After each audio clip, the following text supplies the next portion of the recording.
Hello and welcome to the Cryptocurrency News channel.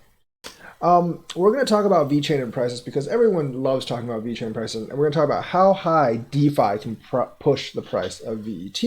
And we're going to use Binance as a model because Binance is the only ecosystem outside of ETH that's really hit it big with DeFi. Now, I know Tron and EOS both have had DeFi for a while, but no one really cares about Tron and EOS. So those are really not really that great of measuring sticks. And VET has been displaying a lot of upward potential lately, especially with the news of VeChain 2.0 and VSwap. So let's actually look at BNB's price via coin market cap.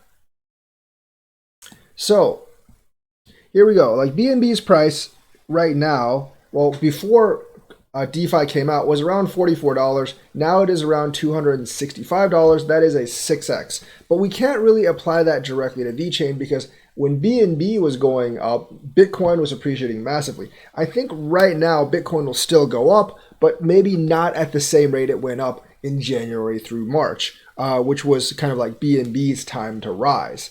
We also need to know that BNB is centralized, and VeChain is more like that it's semi-centralized. It's not like Cardano or Polkadot that's fully decentralized. Remember, the 21 authority nodes are controlled by different members of kind of like the VeChain Enterprise Network. Yes, you still have thousands of X nodes and economic nodes, but the authority nodes hold a lot of power, and you can't say that that's fully decentralized because there are only 21 of them, and they're held by different entities, and 21 is not quite fully decentralized, so it shares that in common with BNB too.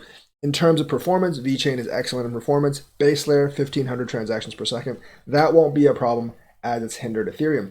And based on Binance Coin, it really doesn't look like most investors care whether it's centralized or decentralized. And yes, VeChain will eventually have NFTs and DeFi. We'll talk about NFTs in another video. And like Binance Coin with a Pancake Swap and all that, VeChain will actually have its own DeFi governance token. I think that's going to be a good investment too.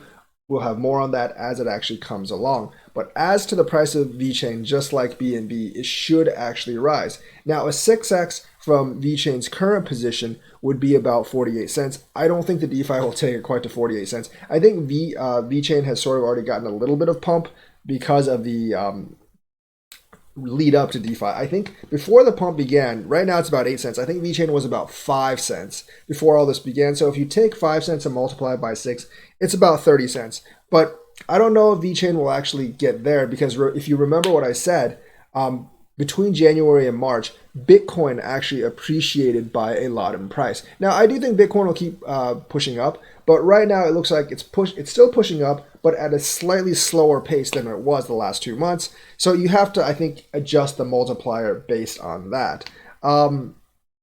So the thing is, like, I do believe that Bitcoin might go up maybe only half as fast, and therefore, VeChain might only go up maybe like 2/3 or, around 2/3 as fast because VeChain has been appreciating quite a bit faster than Bitcoin. So if you take 2/3 of 30 cents, you still get 20 cents. And that's going to be kind of like my prediction on where DeFi 20 to 25, maybe in the 23-cent range. That's going to be my prediction where DeFi actually takes VeChain. I know it's not as much of a jump as BNB, but you have to remember that we've already gotten a significant jump for VeChain just in the lead up. And people already know about VeChain 2.0 and VSwap 2.0. And people knowing about it is like half the battle in these price run-ups. People have to care about it. VeChain has significantly more trust than Tron. So I don't think Sunny Liu has the same problem as Justin Sun that no one actually trusts him. And I don't think anyone really thinks VeChain, because it has enterprise on it, is like a bunch of servers running in its basement. So that's really not a problem.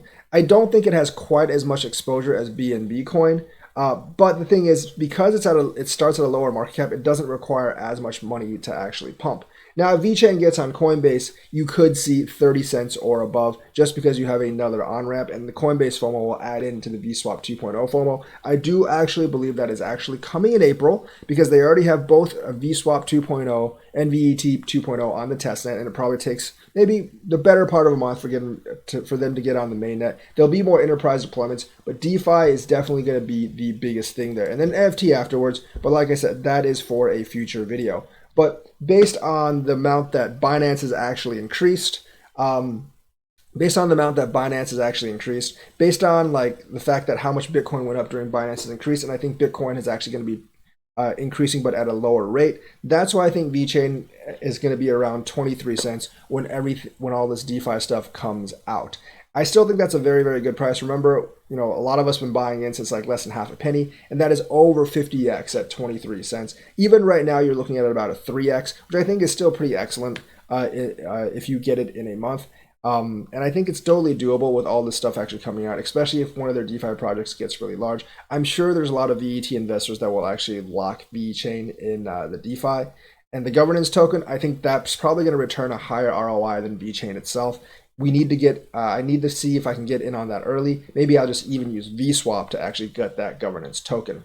So that's my spiel for today. Let me know what you think, like and subscribe, and hit that bell notifications button. Thank you and have a nice day.